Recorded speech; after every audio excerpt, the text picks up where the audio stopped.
Perfect. And just a quick introduction. My name is Allison Campbell, Heritage Outreach Manager at the Washington State Historical Society. And before we begin, I'd like to take a moment to acknowledge that the Washington State Historical Society is located on the traditional lands of the Puyallup people who have stewarded this land throughout the generations. We pay respect to their elders past and present, and I also want to acknowledge the traditional custodians of the lands where you're all joining us from today. I know everybody's coming from a different corner of the state. Really quickly before we begin, I want to mention our next program that's coming up on November 4th at 2 p.m. and that will be with Elizabeth Stewart from the Renton History Museum and Richard Beckerman, who's a consultant and museum expert. And they'll be talking about working with your board. And they'll be talking everything about, I know, this obviously, we hear a lot that folks can use some support around board development and board management. And so Richard's going to sort of specifically be talking about just like the basics of like board responsibilities and board roles. And then Liz will be talking a little bit about how some tips for maintaining good working relationships with your board and all that kind of stuff. So that will be November 4th at 2 p.m. and we hope that you'll join us for that.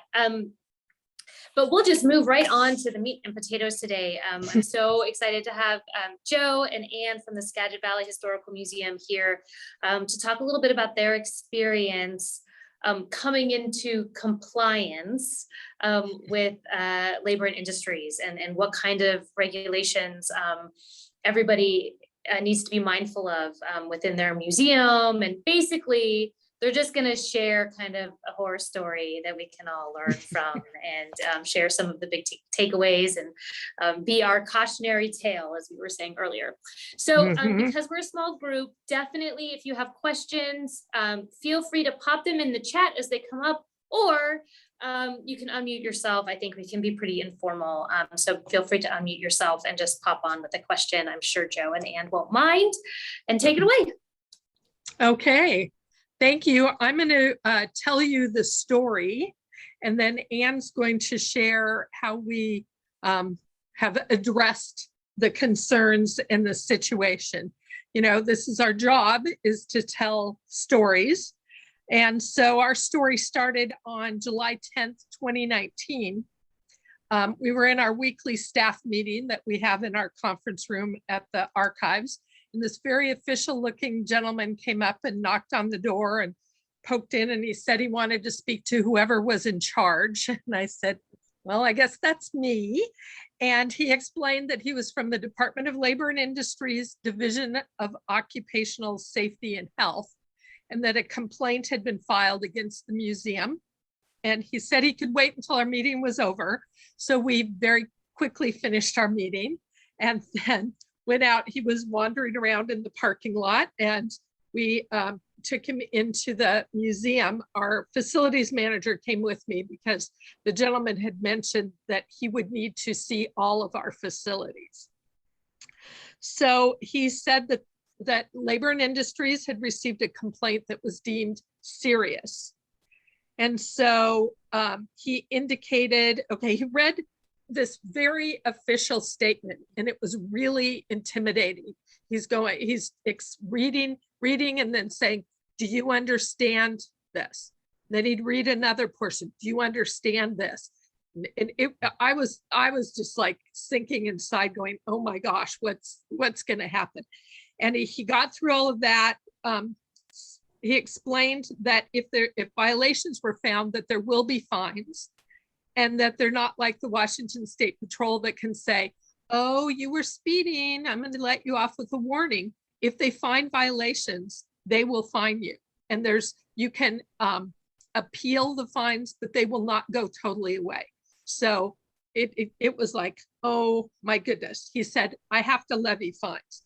So the museum has 6 buildings that we operate, and there were complaints about 5 of those buildings.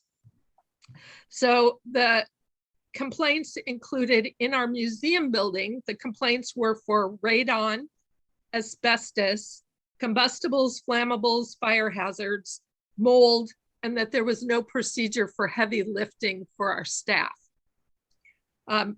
regarding the radon, we're aware that there's a radon issue. We are built on a remnant, one of the volcanic rocks and it literally, we have a room in our basement that we call the rock room because you open the door to a rock wall. It's just the rough rock there, and it has radon. So we've been aware of that, and we explained to him that our fan that ventilates the room had broken, and we didn't realize it. We had recently tested. You can get radon tests through Amazon, and we had run a test, and we were in the danger zone on it. So we repaired the fan, had it ventilating. We purchased another, left doors open when people were around, got it all ventilated, and we had another kit, and we were going to retest to see if with the things we had done, we're going to help it. And he asked us to not do the second test until he got back with us because he thought their office might want to run a tandem test to see. So we were waiting, and he called us back, and he said that as he was researching, Washington State does not have a standard level for radon. They know that it's dangerous, but there is not a level. So they said they would not be testing, but they encouraged us to, and we did, and we were in compliance. And now we just make sure that fan is running and operating all of the time. The next thing he mentioned was asbestos, and our building was built in 1968. So there's asbestos in linoleum floor tiles in one of our galleries. We were aware of that because we'd remodeled our bathrooms, and when we did that, we had to do abatement for that remodel. So we showed him the tiles. He looked at them. Some of them are kind of cracked, but he said they're sealed. He said this is not an issue, and he saw that when we move things, we use those sliders, and we're really careful. And he said, you're doing all the right things, not an issue. And so the next thing was combustibles, flammables, fire hazards. And he asked me if we had any 55-gallon drums of glue on the premises. And that was exactly what he said. And I said, no. And he said, well, unless it's a large volume, they're not concerned about it. And so that wasn't an issue. He said that part of the complaint was mold. And we said, okay, are you meaning like black mold, green mold, those kinds of things? We don't have that in any of the buildings, but it's possible that there may be mold in artifacts or things that come in. And we explained to him our procedure that things go in the deep freeze for a period of time before they're brought out. And he did not see that as an issue. And the final concern in the museum was no procedure or minimal equipment for heavy lifting. And we explained to him that we have the standard L&I posters in the kitchen of our library building, and it's accessible to everyone. But we also at that point recognized that we probably needed to create some procedural manuals and do some training for those things. The next facility that had complaints was the archive. It's located in a little house that is just south of the museum. And the complaints included combustible liquid and fumes, oil and gas, fire hazards, mold, and no procedure for heavy lifting for that building. The combustible liquids and fumes, once again, he asked us how much we had. Is it in approved containers? And we explained that we did have stored our lawnmower, and there was lawnmower gas and some other things, but they were all small quantities in standard labeled approved containers. He said, well, that's no issue. He walked around the building and found nothing else, throughout the whole building, did not see any violation on fire hazards. Mold that was the same as with the museum, and the heavy lifting procedures were the same as the museum. But while he was walking around this building, okay.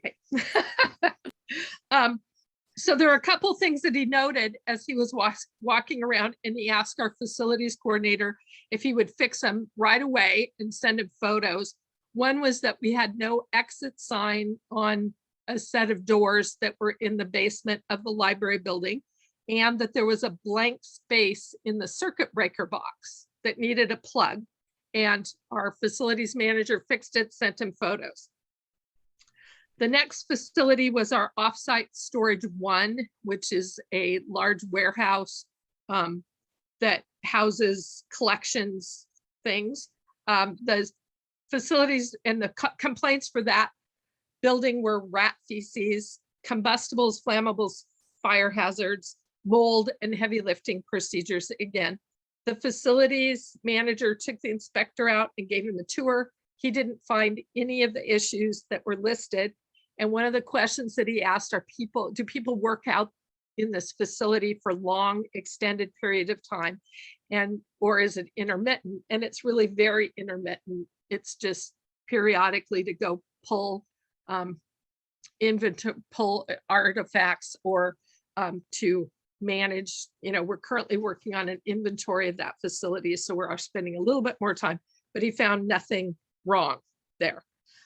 He did find some suspect wiring that had been, oh wait, no, I jumped ahead, sorry. Offsite storage 2 is across the parking lot from offsite storage 1. And storage 2 is what we call our farm annex. It's all of the farm implements. Being an agricultural area, we have tractors and plows and shovels and chains and all of that kind of stuff. And the complaint listed that there was lead paint on the exterior of the building, and then the same complaints, the rat feces, combustibles, mold, all of that from the other buildings. We discussed with the inspector that these buildings actually belong to Skagit County, and they leased them to us at a very minimal rate. And they're responsible for the outside of the building. We're responsible for the inside. The county facilities group had just a few weeks before he came out, did an inspection. They were inspecting all the county facilities for some sort of audit. And in fact, I mentioned the lead paint. They did not see it as an issue. And then he didn't find any of the other complaints in the building. While we were there, he noticed that there was some suspect wiring that a volunteer had kind of put together, some little creative wiring in storage 2. And so the facilities manager, while he was there, immediately fixed what was wrong. The last building was Skagit City School. It's in a historic 2-room schoolhouse that the museum owns and operates. And the complaint stated that Labor and Industries had already fined the museum for improper disposal of lead paint, and that volunteers improperly disposed of asbestos. So my response to that was that we had never been fined for lead paint on the building. And the inspector that was here said, yeah, I did some research and I found that there wasn't a fine, and that he was actually the inspector who handled the original complaint on the asbestos situation. He talked to our contractor and he said that the complaint had been resolved immediately and that that was not an issue. So bottom line was that all of the issues presented in the complaint were addressed and deemed to be not issues. And wouldn't that be a nice ending to our story? But no, as he the inspector was a very gracious person, but as he toured the facilities, he made lots of notes and asked lots of questions. And then a few weeks after his visit, we received a citation and notice of assessment letter that included 5 violations and a bill for $3,000 in penalties. So if the complaint had not happened, they would probably have, and he told us this, we would have not come up on their radar. But because they did, as I said before, they had to fine us. And part of this cautionary tale is you just don't know who might at some point want to either want to cause harm to your organization, or someone who is genuinely concerned because they think there is an issue. And if they file the complaint, L&I has to follow up, and they have to fine you. So the violations that we received included develop, implement an accident prevention plan, install emergency washing equipment, eye wash stations, develop and implement a chemical hazard communication program, conduct safety meetings, and conduct hazard assessment of our personal protection equipment.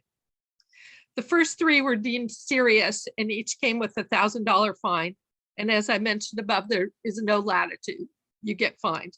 You can apply for an appeal to reduce the fines, but they cannot be fully removed. So I'm going to turn it now over to Anne Maroney, who is our office manager and also serves as our safety officer. And she's going to explain how we have addressed these issues. So I got to add a new hat to my office manager, bookkeeper, store manager role in my part-time job as safety officer this during 2019 and forward.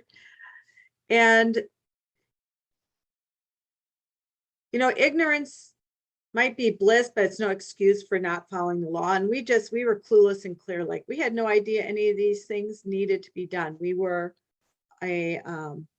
originated as part of the Skagit County government, and we're spun off into our own nonprofit in like 2009. And somehow that information about having to have these things and keep them up to snuff didn't follow through with everything.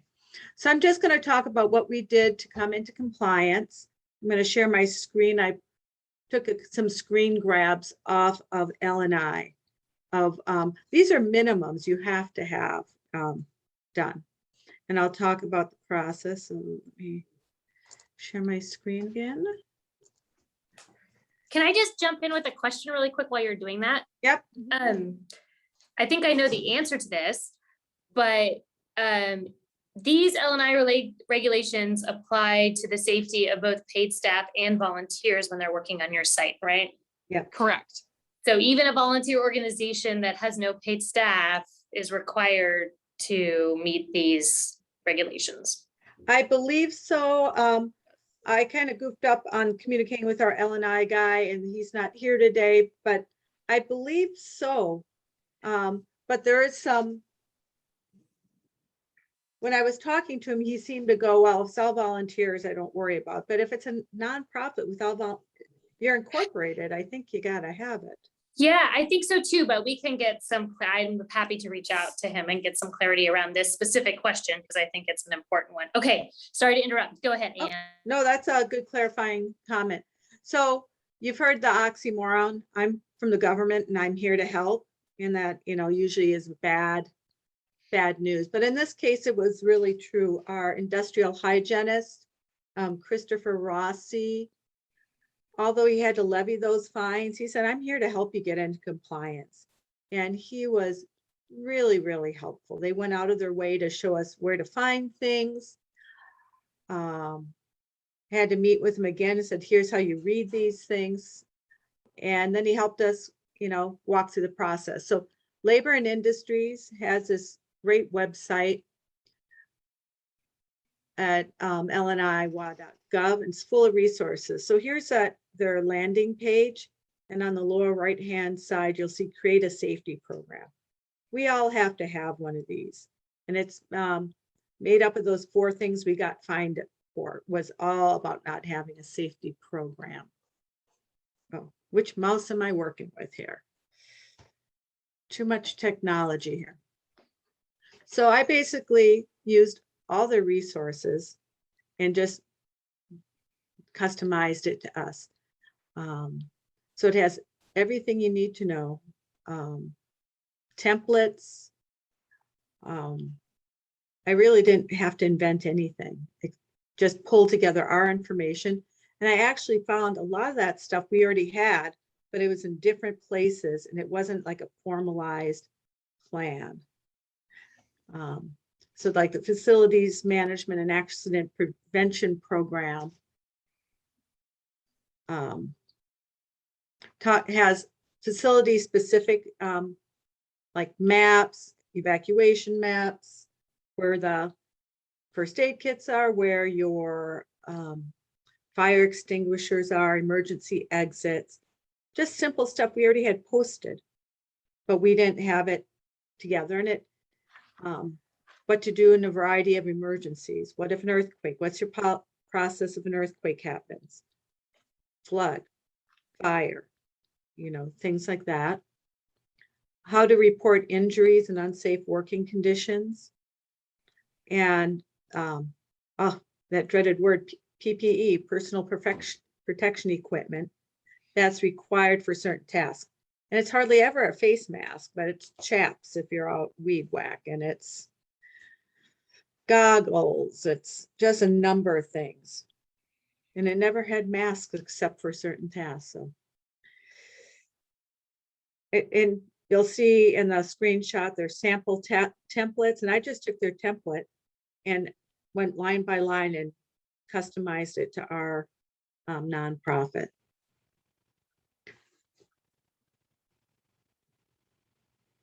The chemical hazard communication plan is a much bigger elephant to take a bite out of. If you've got any type of chemical, a soap, a cleaner, anything on site, you need to have a safety data sheet for that. And you, let's see, let me get on the right. And you also have to have labeling, you have to have training, you have to have those things posted all over the place. That took the longest amount of time, was just to, our facilities manager went to every facility, wrote down everything about every can, jar, bottle that was on the site. And then I had to come back, pull up safety data sheets. And a lot of times they're not easy to find. Or for our Oliver tractor, it's specific oil, Oliver oil, which they don't even make anymore. Try to find an SDS on that. So one word of caution, no to bleach, just say no. It can't be on your facility. Our janitor, Lysol Lydia, as she likes to be known as, lives with bleach. And we had to like physically remove the bottles of bleach from her. It's a caustic. You are required to have an eye wash station. We put in a portable eye wash station. It wasn't cheap. But if you have bleach, it's a fine. Just, you also have going through this. I'm sorry to interrupt. I have a question about bleach and some of those chemicals. In collections, every once in a while, people will find these wonderful antique Lysol bottles or things that I cringe when I see. But how do you handle the safety data sheets for something like that? Sometimes, you know, as Mr. Rossi said, find something comparable with the same key ingredients. So go back to Lysol and find, you might want to look at just emptying the bottle and just keeping the bottle itself. If you want it, if that's what the artifact is really the bottle and not the toxic chemicals. Because if you got it on site, it could be used. So yeah, every bottle has to be checked. Every time our janitor brings something in from home thinking she's helping, I'm like, give that to me. Where'd you get it? What are the chemicals? I don't see my sticker on it. So it's just a lot of new habits, but this is a part that takes the longest time, is to make sure you've covered all that stuff. And what I really like is their website has so much information. You could spend a lifetime going through and pulling stuff up. Let's see, anything else? Yeah, no bleach, just say no. I discovered our church was using bleach and I took it away and I was like, we're going to talk next week. I'm going to the board meeting to say, this is what I found. This is a fine. You don't want that. And then safety meetings, simple things, but just didn't know we had to have them. And so they have a template for that. You can see here, 10 or few employees. We just close a staff meeting once a month, go get a new cup of coffee, have a safety meeting. And the first 5 or 6 meetings was longer because it said, what safety hazards do we have that we haven't addressed? So we would go through those things. And now we really haven't had anything in a long time that needed to be addressed or anyone brought up. And the fourth thing or fifth that we were violated on was part of the accident prevention program is under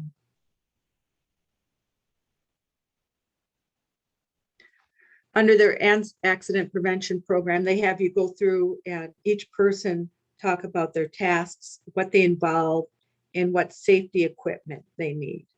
So it's like I'm a store manager, I'm up and down ladders, sometimes stocking. So safe ladders, I like to have a spotter, things like that. And the hardest one is probably, if you have a facilities guy, and ours did everything from making displays to mowing the lawns to all the general stuff. So he had a ton of different tasks. He wrote a book on all of his different tasks. So I think that covered all our fines. And when we met for our final interview, I just brought the big books and, had all my questions, and they were really lovely. And in helping us get into compliance. And now it's just remembering to keeping that new habit going, especially during COVID. It's like, oh crap, no safety meeting. I forgot all about that, just trying to keep our heads above water right now. So that's it. It was that easy. It was a long process, but being in compliance is cheaper than being out of compliance. And if anybody wanted like a copy of our accident prevention program, I could certainly email you that. It's about 15 pages, and most of it is maps of our emergency exits and things like that. And it would be wonderful if you could share that with me, that and then some of the links to the LNI website that you found particularly useful. I think these things like templates and samples are so valuable to organizations who are going to need to be drafting these documents. So I can share that with everybody in a follow-up email. Yeah. Okay, will do. Yeah. So, gosh, thank you so much. I know this is like not the sexiest part of museum work, right? But so important. And to your question, Ellie, and this is something maybe we can find some resources within our collections team here. We have like nitrate film negatives that have a whole special kind of set of guidelines around. And so if specific questions about things in your collection come up, please feel free to reach out and I can connect you with our collections team. Well, I'll just invite anybody to jump on and ask questions. I also think Jay might have some experience in this area. So if there's anything that Jay would like to share. I do think this question about like what volunteer organizations have to do. So Jay mentioned that LNI can only find an employer. But it seems to me that having emergency safety meetings and safety plans and all of that in place for our volunteer organizations is pretty important. So maybe we can put together some tips and hints for the smaller orgs. Yeah, anybody? We'll just open the floor. I would just add that LNI will come out and look at your area on request, and they will not fine you. They will tell you what, they'll do a thorough inspection and go through your paperwork and everything. And if you invite them first, right, they will not fine you. You still have to fix things, and they will give you a time limit on that. But that's a free service. And I think it's an underused free service. Yeah, thank you for that, Jay. That's great. Yeah, so you can preempt all of the heartache that our friends in Skagit had to experience to get to where they are. And I can definitely find the contact information if you'd like to invite Ella and I out to take a look at your site and go through your paperwork and include that in my follow-up, which might be a great idea, especially for, I think, like Jefferson County and some of our organizations that have, what I think of as like medium-sized staff. You guys are kind of just big enough to, have a big operation and a little bit more complex. Yeah. Anything else come up for Carol or Claire or Anita? Oh yeah, Ellie, please. Yeah, I do have a question. So we have a building here that we are the landlords of, and we have another organization that's all volunteer run that shares that space. So I'm not sure if, I'm sure Ellen I probably has something in here, but in your experience, do you need to have safety meetings and things with that group as well, even though in that capacity we are their landlord, we're not actually their employers or directing the work that they do? Yeah. I have no idea. That's a good question, because I don't know if you have any liability. You might suggest that, but I don't know. I am going to, Ellie, I can ask that question. So basically, what is your responsibility for tenant organizations? Yeah, I can find out for you or do some digging on that. Yeah, it's a good question. And I can think of several other museums and organizations that would be in a similar situation. Yeah. I can chime in here again. My background is I'm an industrial hygienist. I'm retired. I worked at the UW for 22 years. I did the Burke Museum and the Art Museum, all the departmental museums and such. But so Ellen, so the question about involving your tenants, that kind of takes it out of L&I's bailiwick, because where the issue you might have then is if you have created a hazard, or if your building has a hazard and you don't warn the employer or your tenant, you could be sued outside of L&I, but you can be sued civilly, and that could cost you a lot of money. You are not protected by the workers' compensation shield, because these are not your employees. Under workers' comp, employees cannot sue their employer for any injuries they suffer at work, but they can sue a third party, and you would be a third party. And so it's a darn good idea to involve, your tenants. If you're doing an asbestos abatement, if you've got lead paint, on the walls and it's flaking, or they're drilling holes in it or something, it would be a darn good idea to tell them about that kind of thing. Jay, we're so glad you're here. George from L&I was supposed to be here with us and answer all of these questions, but we had a little bit of a mix up on the back end. So we're glad Jay's here to lend his expertise. And again, if any tough questions come up after we finish our conversation today, just let me know and we can get some answers for you. Museums are tricky spaces. We're dealing with old buildings. We're dealing again with collections. We're dealing with buildings that don't have elevators and don't have just all sorts of quirks. So I think it's worth asking all of these little nuanced questions, because they can raise some kind of unique scenarios for sure. Anything else anybody wants to throw at Joe or Anne or Jay while we're all together?